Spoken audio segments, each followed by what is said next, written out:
आज यूपी में योगी सरकार के कैबिनेट विस्तार की सुगबुगाहट तेज। शाम 5 बजे हो सकता है कैबिनेट विस्तार। लोकसभा चुनाव से पहले योगी कैबिनेट में बढ़ सकता है सहयोगियों का कद। ओपी राजभर बनाए जा सकते हैं मंत्री। आरएलडी कोटे से भी मंत्री बनाया जा सकता है। दारा सिंह चौहान को भी योगी कैबिनेट में मिलेगी जगह। यूपी में 3 नए मंत्री ले सकते हैं शपथ। ओपी राजभर, दारा सिंह चौहान के अलावा राजपाल बालियान के नाम की चर्चा। आरएलडी के विधायक अनिल कुमार भी बनाए जा सकते हैं मंत्री। 1-2 नए चेहरों को भी जगह मिलना संभव। योगी सरकार के दूसरे कार्यकाल में मंत्रिमंडल का यह पहला विस्तार होगा। राजभवन के गांधी सभागार में होगा शपथ ग्रहण।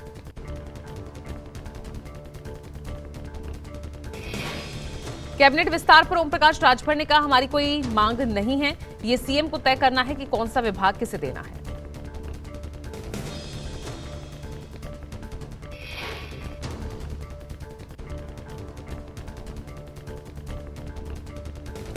मुजफ्फरनगर की पुरकाजी सीट से विधायक आरएलडी विधायक अनिल कुमार बनाए जाएंगे मंत्री। अनिल कुमार के पास फोन आया।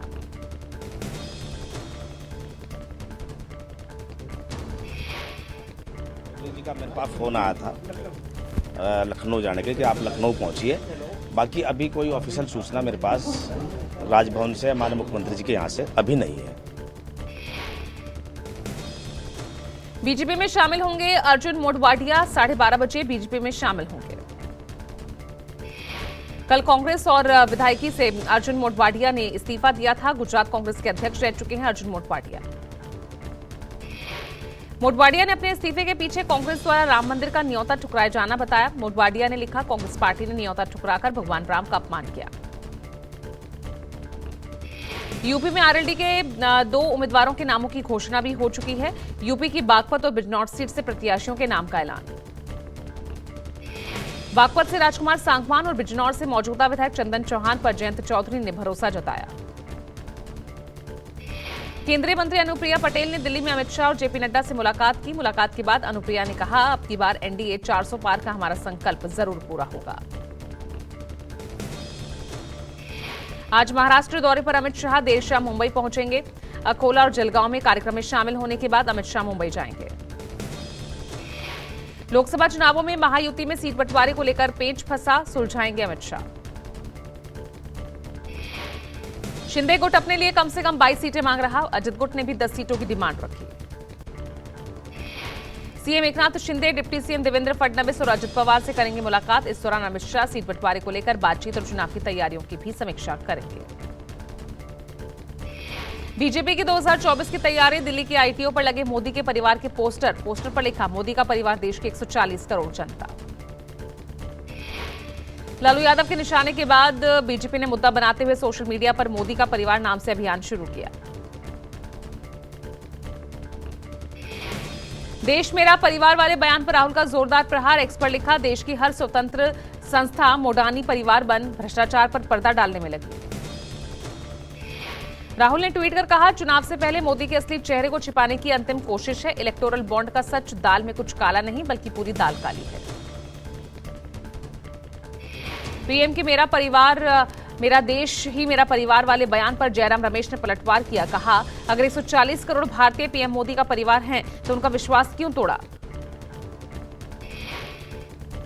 140 करोड़ जनता उनकी परिवार होती तो कहते हैं ना, भारत मेरा परिवार है, तो इतना अन्याय क्यों किया है किसानों के साथ, युवाओं के साथ, महिलाओं के साथ, श्रमिकों के साथ। इतना अन्याय हुआ है पिछले 10 साल, तो अन्याय काल।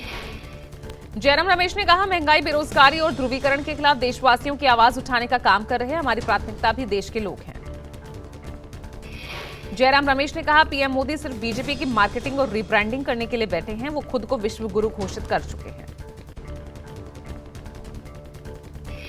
पीएम पर लालू प्रसाद यादव के बयान पर ओम प्रकाश राजभर का पलटवार। का 140 करोड़ जनता पीएम का परिवार है, उनकी देखरेख में सब फल फूल रहे हैं।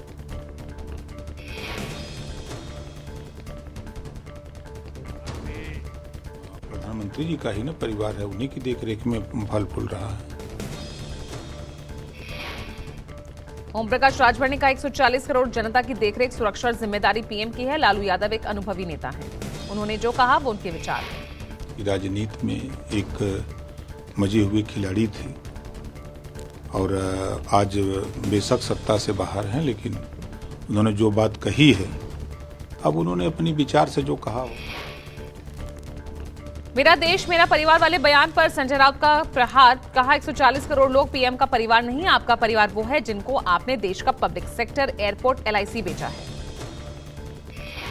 संजय राउत ने तीखा हमला करते हुए बोला, मणिपुर मोदी के परिवार में नहीं आता क्या? अगर आता है तो फिर उनके साथ अन्याय क्यों हुआ? राउत ने कहा, मोदी सरकार 80 करोड़ लोगों को रोजगार नहीं दे सकी, ऐसे में देश की जनता मोदी के परिवार में नहीं फंसेगी। पीएम के तेलंगाना दौरे का आज दूसरा दिन। पीएम ने तेलंगाना के सिकंदराबाद के उज्जैनी महाकाली मंदिर में पूजा की। संगारेड्डी में इनॉग्रेशन के साथ पीएम का भव्य रोड शो। संगारेड्डी में पीएम ने 7200 करोड़ की प्रोजेक्ट्स का इनॉग्रेशन किया। कहा, बीते 10 सालों से केंद्र तेलंगाना को विकास की नई ऊंचाइयों पर ले जाने के लिए निरंतर काम कर रहा। 10 वर्षों से केंद्र सरकार तेलंगाना को विकास की नई ऊंचाइयों पर ले जाने के लिए निरंतर काम कर रही है। पीएम तेलंगाना के बाद ओडिशा के दौरे पर जाएंगे। जाजपुर में 19,600 करोड़ के रेल, ऑयल और हाईवे से जुड़े प्रोजेक्ट्स का शुभारंभ करेंगे। कल पीएम कोलकाता में 15,400 करोड़ की योजनाओं की सौगात देंगे। देश के पहले अंडर वाटर मेट्रो का भी करेंगे उद्घाटन। पीएम के बंगाल दौरे को लेकर बोले दिलीप घोष, कहा, टीएमसी के नेता पार्टी छोड़ तेजी से जा रहे। ममता टीएमसी को संभालने का प्रयास कर रही, लेकिन संभाल नहीं पा रही। राहुल गांधी की यात्रा का 53वां दिन। दोपहर 2 बजे उज्जैन पहुंचेंगे राहुल की न्याय यात्रा। महाकाल का दर्शन पूजन करेंगे राहुल गांधी। लोकसभा चुनाव से पहले महाकाल की शरण में जाएंगे राहुल। दर्शन पूजन के बाद महाकाल से देवास गेट तक रोड शो करेंगे। रोड शो के समापन पर देवास गेट चौराहे पर राहुल जनसभा को करेंगे संबोधित। राहुल के उज्जैन पहुंचने से पहले उनकी शिव भक्ति को प्रदर्शित करने वाले पोस्टर लगे। अभिनंदन वाले पोस्टर में राहुल के अलावा कमलनाथ, प्रियव्रत सिंह, जीतू पटवारी को त्रिपुर और त्रिलक के साथ ही शिव भक्त के रूप में प्रदर्शित किया गया है। अकाली दल संयुक्त एसएटी का आज विलय संभव। ढींढसा की जिला इकाई के नेताओं से मंजूरी मिली है। सुखबीर बादल के साथ करेंगे प्रेस कॉन्फ्रेंस। सुखदेव सिंह ढींढसा के चंडीगढ़ स्थित निवास पर आज एसएटी के अध्यक्ष सुखबीर बादल दोनों पार्टियों के विलय की करेंगे सार्वजनिक घोषणा। आज सूत्रों के मुताबिक दोनों पार्टियां एक हो सकती है। विलय को लेकर पिछले दिनों में कई बैठकें भी हो चुकी हैं। दिल्ली में आज कांग्रेस की स्क्रीनिंग कमेटी की बैठक। छत्तीसगढ़, राजस्थान के लिए लोकसभा प्रत्याशियों के नामों पर लग सकती है फाइनल मुहर। छत्तीसगढ़ की 11 लोकसभा सीटों के लिए कांग्रेस प्रत्याशियों का पैनल तैयार। आज स्क्रीनिंग कमेटी की बैठक में नामों पर होगी चर्चा। स्क्रीनिंग कमेटी में तय नाम सीईसी को भेजे जाएंगे। अगले 4 से 5 दिनों में कांग्रेस सीईसी की बैठक के बाद आ सकती है कांग्रेस की पहली लिस्ट। इलेक्टोरल बॉन्ड मामले में एसबीआई ने किया सुप्रीम कोर्ट का रुख। चुनावी बॉन्ड मामले में एसबीआई ने सुप्रीम कोर्ट से 30 जून तक का समय मांगा। एसबीआई ने सुप्रीम कोर्ट में अर्जी दाखिल कर समय बढ़ाने का अनुरोध किया है। सुप्रीम कोर्ट ने एसबीआई को 6 मार्च तक चंदे का ब्यौरा देने के लिए कहा था। ईडी ने फिर भेजा टीएमसी नेता महुआ मोइत्रा को समन। फेमा के मामले में 11 मार्च को ईडी ने महुआ मोइत्रा को पेश होने के लिए कहा। महुआ मोइत्रा के समन पर बीजेपी नेता दिलीप घोष ने कहा, महुआ मोइत्रा को ईडी के जवाब देने होंगे। जितनी भी शिकायतें उन पर हैं, उन सबका जवाब देना होगा। भारत राष्ट्र समिति ने तेलंगाना में आगामी लोकसभा चुनाव के लिए 4 उम्मीदवारों की पहली लिस्ट जारी की। पश्चिम बंगाल के दौरे पर 15 सदस्यीय केंद्रीय चुनाव समिति की बैठक। राज्य के मुख्य चुनाव आयुक्त और निर्वाचन पदाधिकारी के साथ होगी बैठक। बीजेपी अध्यक्ष जेपी नड्डा ने हिमाचल प्रदेश से राज्यसभा सदस्य के तौर पर इस्तीफा दिया। नड्डा हाल ही में गुजरात से निर्विरोध राज्यसभा के लिए चुने गए हैं।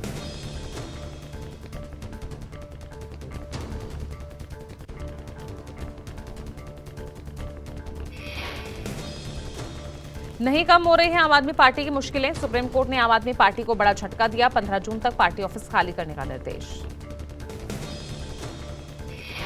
सुप्रीम कोर्ट ने माना, दिल्ली हाईकोर्ट की जमीन पर अवैध तरीके से बना है आम आदमी पार्टी का ऑफिस। सुप्रीम कोर्ट ने कहा, नए ऑफिस का आवेदन कर सकती है आप।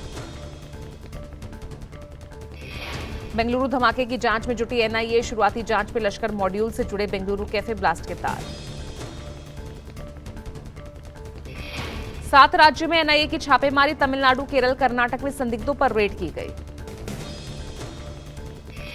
जेल में बंद कैदियों से भी पूछताछ कर सकती है एनआईए। जेल में बंद खूंखार आतंकियों के युवा के ब्रेन वॉश करने का शक है।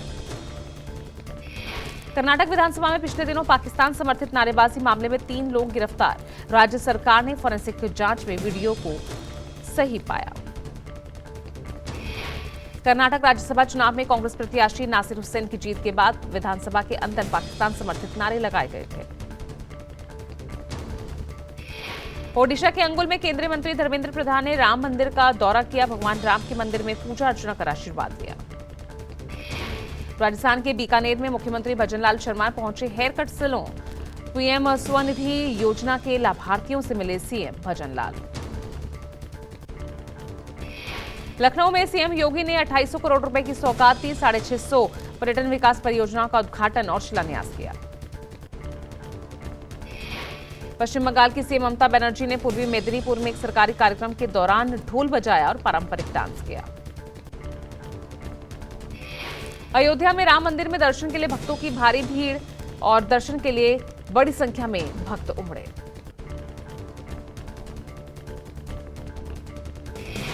देश के जाने माने cash flow expert CA Jagan Mohan Singh के कैश फ्लो समिट में पहुंचे 1000 उद्योगपति। एरोसेट स्थित होटल पुलमैन में कैश फ्लो समिट का आयोजन किया गया। इस समिट का आयोजन का मकसद लोगों के सामने जेएसए कैश फ्लो मॉडल प्रस्तुत करने और बिजनेस में मुनाफा कमाने के तरीकों का था।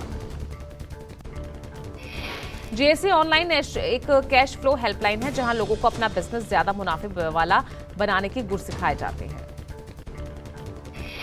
पंजाब के सुप्रसिद्ध ज्योतिष आचार्य पंडित बाल्मीकि तिवारी शास्त्री को हिमाचल प्रदेश में ज्योतिष रत्न अवार्ड से सम्मानित किया गया। कांगड़ा भाजपा सांसद किशन कपूर ने पंडित बाल्मीकि तिवारी को सम्मान से नवाजा।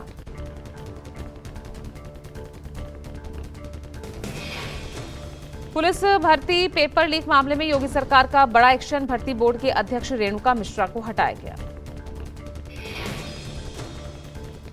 रेणुका मिश्रा की जगह राजीव कृष्ण को भर्ती बोर्ड की जिम्मेदारी दी गई है। परीक्षा के रद्द होने के बाद से भर्ती बोर्ड की इंटरनल असेसमेंट कमेटी की रिपोर्ट नहीं आ पाई है। यूपी में 60,000 से ज्यादा सिपाही भर्ती में 48 लाख से ज्यादा अभ्यर्थी शामिल हुए थे। पेपर लीक के बाद परीक्षा रद्द कर दी गई। पंजाब में मान सरकार ने पेश किया बजट। 2.04 लाख करोड़ का ये बजट पेश हुआ। किसानों को फ्री बिजली के लिए 9,330 करोड़ का प्रावधान। वित्त मंत्री हरपाल चीमा ने मान सरकार का विजन बताया। हर वर्ग के लिए घोषणाएं, किसानों और महिलाओं पर मान सरकार का विशेष ध्यान। बजट पेश होने से पहले कांग्रेस विधायकों ने जमकर नारेबाजी की, मान सरकार के खिलाफ प्रदर्शन किया। कांग्रेस विधायक राजकुमार चब्बेवाल सिर पर बोझ लेकर पंजाब विधानसभा पहुंचे और कहा, जब मैं पंजाब सरकार पर कर्ज का बोझ उतारने आया हूं, सरकार ने कर्ज कम करने का वादा किया था लेकिन कर्ज बढ़ गए। पीएम मोदी ने पाकिस्तान के नए प्रधानमंत्री शहबाज शरीफ को दोबारा सत्ता में आने पर बधाई दी। एक्सपोस्ट में शहबाज शरीफ को शपथ लेने पर शुभकामनाएं दी। शहबाज शरीफ ने पाकिस्तान की बागडोर संभाली है। कल राष्ट्रपति आरिफ अलवी ने शहबाज शरीफ को शपथ दिलाई थी। पीएम बनने के बाद शहबाज शरीफ ने दिखाया अपना रंग। असेंबली में कहा, कश्मीर को आजाद करवाएंगे, पूरी दुनिया को चुप कराएंगे। मॉरिशस में महाशिवरात्रि से जुड़े एक अनुष्ठान के दौरान हादसा, 6 लोगों की मौत। श्रद्धालु देवी देवताओं की सजी झांकी को ग्रैंड बेसिल झील ले जा रहे थे। मॉरिशस में हुए हादसे में 7 लोग जख्मी। विदेश मंत्री एस जयशंकर ने मॉरिशस में हुए हादसे पर दुख जताया है।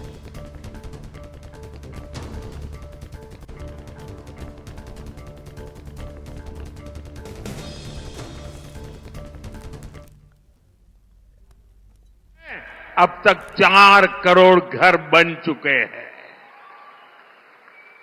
उन्होंने, परिवारवादियों ने देश की खदानें बेची, महंगी जमीनें बेची, आकाश बेचा, देश को बर्बाद करने में कोई कसर नहीं छोड़ी।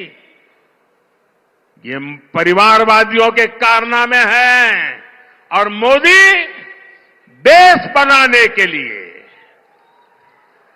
आपका भविष्य बनाने के लिए, आपके बच्चों का भविष्य बनाने के लिए जमीन, आकाश, पाताल दिन रात एक कर रहा है।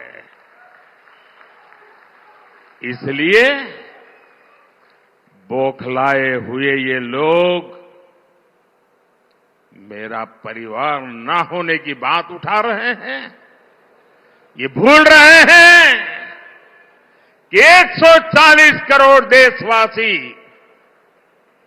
140 करोड़ देशवासी ये मोदी का परिवार है।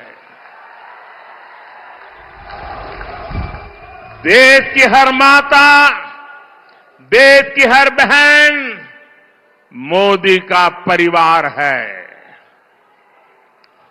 देश का हर नौजवान, हर बेटा, हर बेटी मोदी का परिवार है।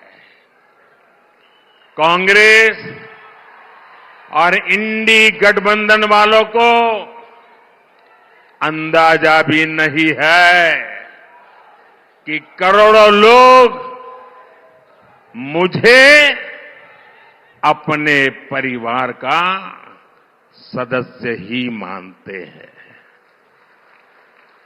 और इसलिए आज करोड़ों परिवार एक सुर में कह रहे हैं, एक आवाज में कह रहे हैं, मैं हूं मोदी का परिवार, मैं हूं, मैं हूं, मैं हूं। तेलंगाना में भी लोग कह रहे हैं, नेने मोदी कुटुंबम,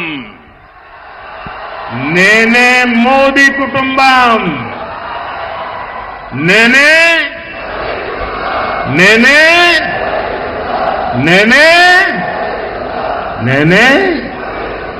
साथियों, आज देश सबका साथ, सबका विकास, सबका विश्वास और सबका प्रयास की राह पर चल रहा है।